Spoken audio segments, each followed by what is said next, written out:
All right, welcome to Love Us Anyway. And I have the dynamic Donna Ray and the amazing April. Here we are today we'll be discussing yoga for 12-step recovery. Yeah, and so that's our topic of the day. And if you all can kind of just fill the people in, what is that? What is it?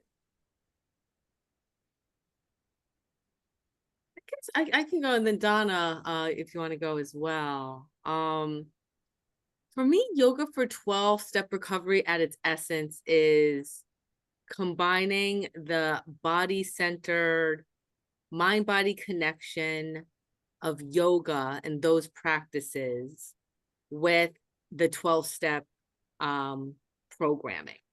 And so it's combining, and the 12-step program is really great in speaking to spirit and higher power as a key ingredient to find sobriety and healing. But then also when combined with getting back in touch with the wisdom of the body and moving some of that energy through us, it could be a very powerful collaborative collective practice in community. That's what it means to me. Donna, what about you?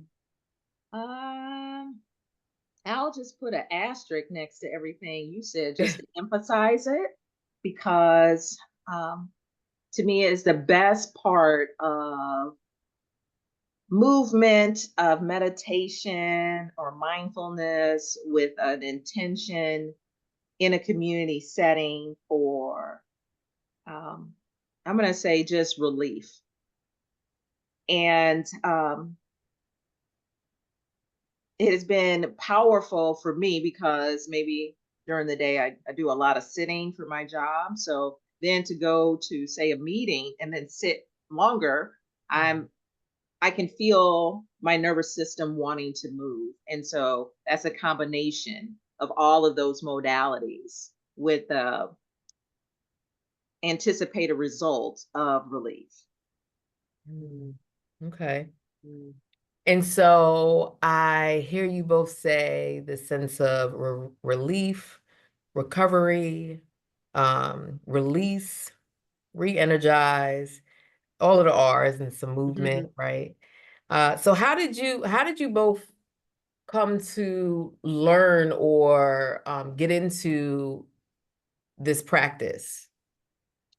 So this for me, it was real simple. I believe it was probably in 2017. I got the wise idea. I was like, because I was going to a lot of meetings and I was like, well, how come there's no yoga in a meeting? So I got the idea that that's something I was going to start. And Mm-hmm. so I just happened to be sitting at my desk job and I Googled it. And then one day it came up Y12SR. And I was like, really? And so, of course, the universe is always considering my request. And I mean, literally, probably within a month or two, there was a training in Indianapolis, which is 4 hours from me. And then I just signed up and I went. Mm-hmm. I went Okay. to the training. The I went to the training. So you felt called in that way because you were looking for something that offered a little bit more movement. Um, and with the 12-step recovery, like the processing of it all, that was something that you were leaning towards as well. right. To me, that was the big part that was missing. So Mhm. I personally was spending a lot of time going to a bunch of different meetings. And that to me, for the most part, all meetings are created equal, but there Mhm. are a lot of just talking. Okay. And so that's what I was craving was like the intention, maybe some reflection, so a moment of pause, and absolutely some movement. Yeah. That's what was missing for me. And then when I found the Y12SR, then I was like, oh my goodness, that was the culmination of all of what was calling to me. April. Well, I think it's hard to talk about what brought me to yoga for 12-step recovery without talking about what brought me to yoga or 12-step recovery. Um, I feel like I was born into like addiction. Like there is something in the brain that I just had from like day one. And I saw addiction take on a variety of different forms, some more socially acceptable than others within my family.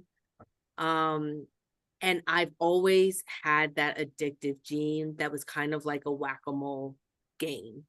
If it went towards a substance, then to another substance. And I've even seen my addiction move towards things that society may even deem as healthy, like meditation and mindfulness. Anything can become an addiction in its own way. But I was really at the rock bottoms and throes of it when I first came into my first meeting early on in my 20s, and I didn't get sober right away.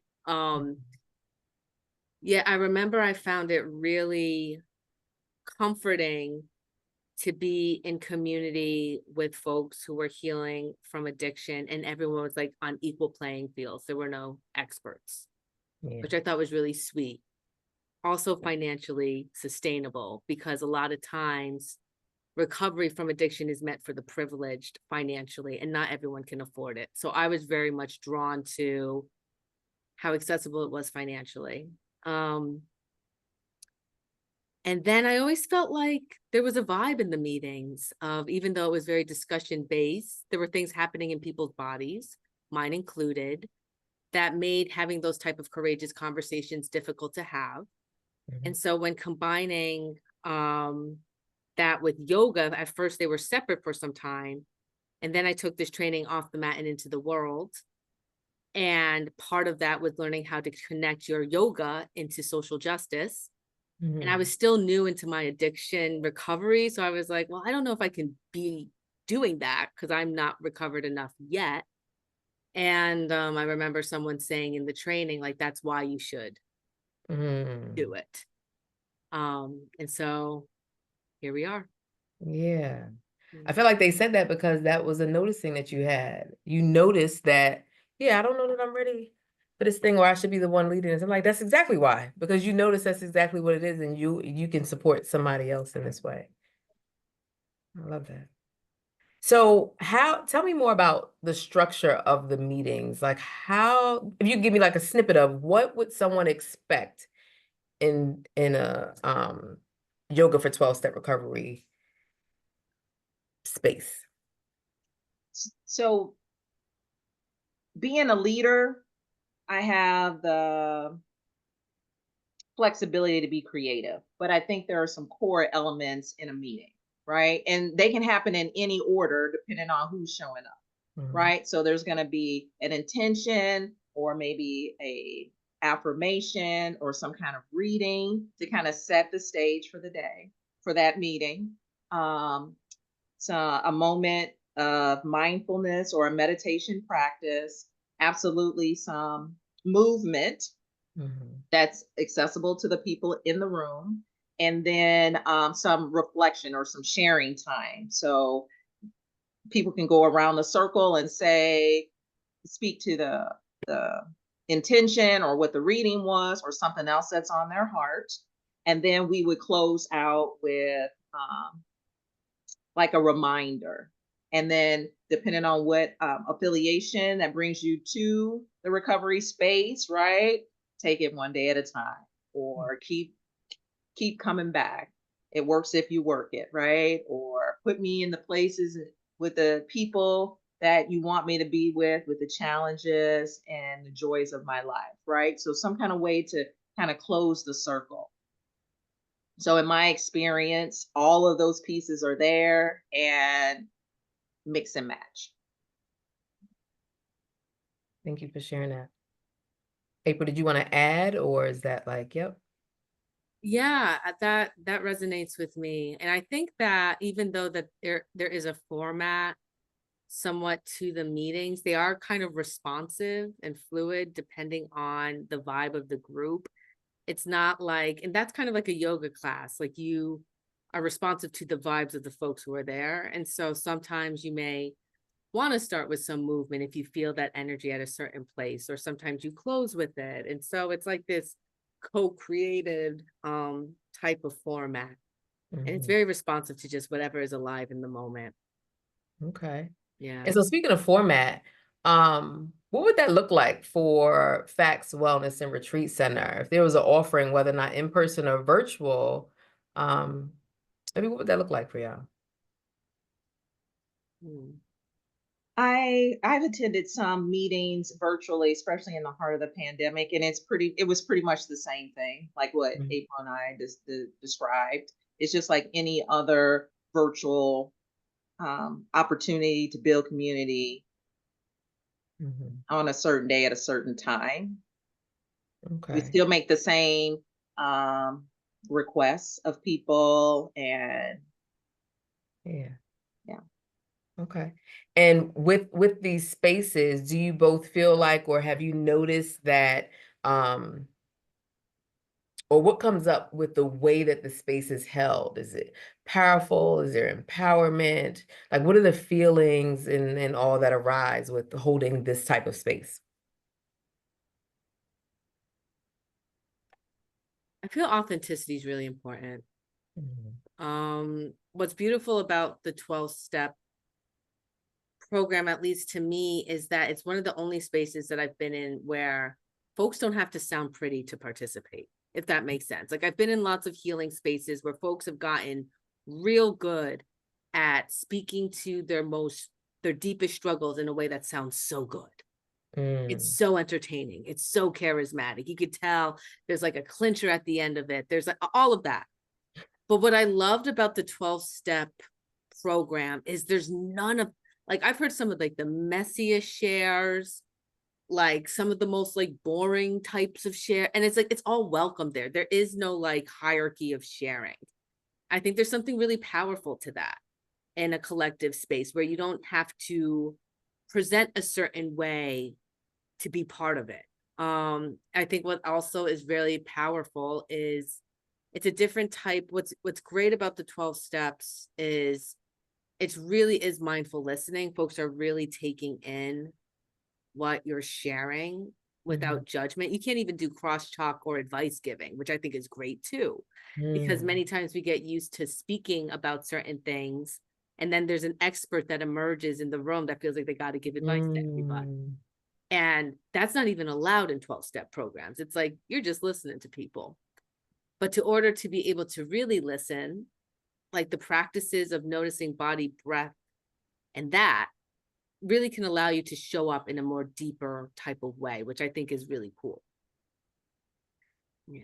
I have a lot of appreciation around what you said because Donna and I were just recently on retreat, and that was one of the things that came up. And so I'm feeling like now that's yeah, crosstalk and advice giving.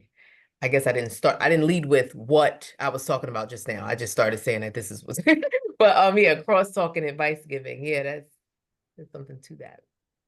Thank you for sharing that. Thank you for sharing that. And so who is this for? Before we end in a short practice, who is this for? Who is this? That's a good question. I know what brought me to the rooms was codependency.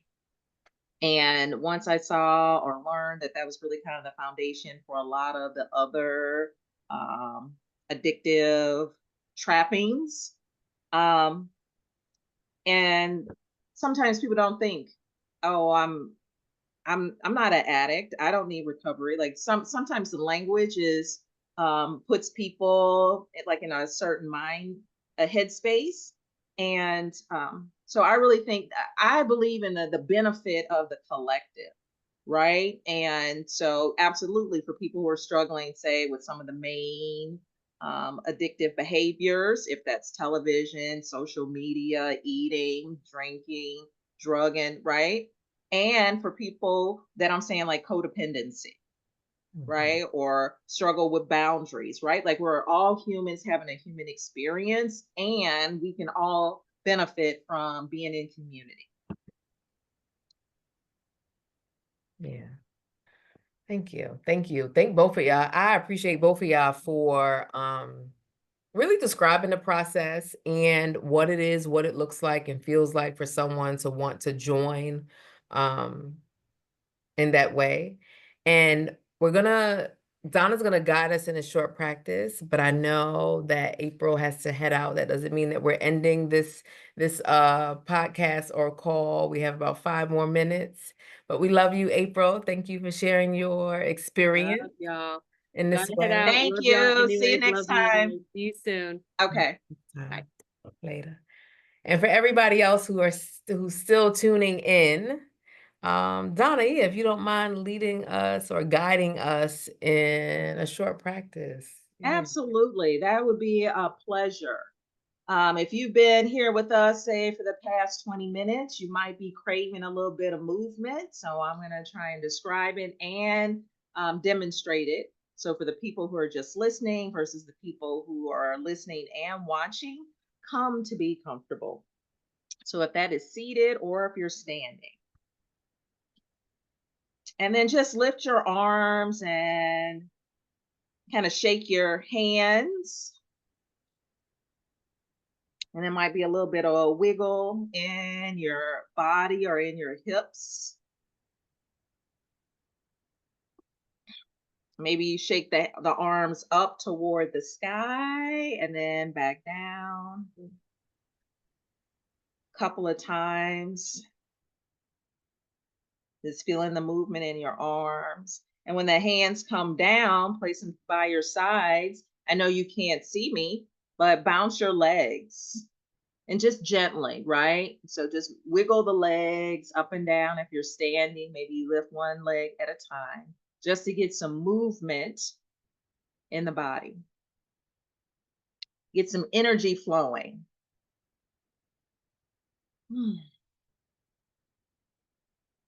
And then let that come to stillness and bring one hand to the heart and one hand to the belly.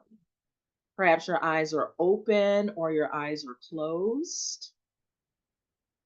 And feel your heartbeat. Or maybe you feel the rise and fall of your chest and your belly.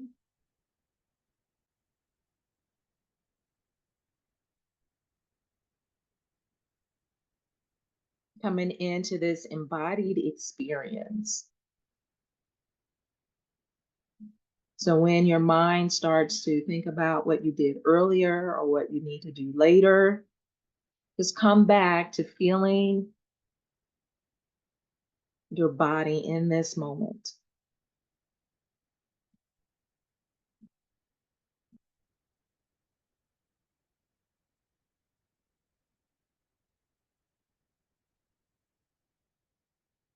So we are here. We're in the location of here, and the time is now. Be here now. Be here now. In this moment, you are safe. In this moment, you're okay. So choose which affirmation really resonates with you. I am safe, or I am okay.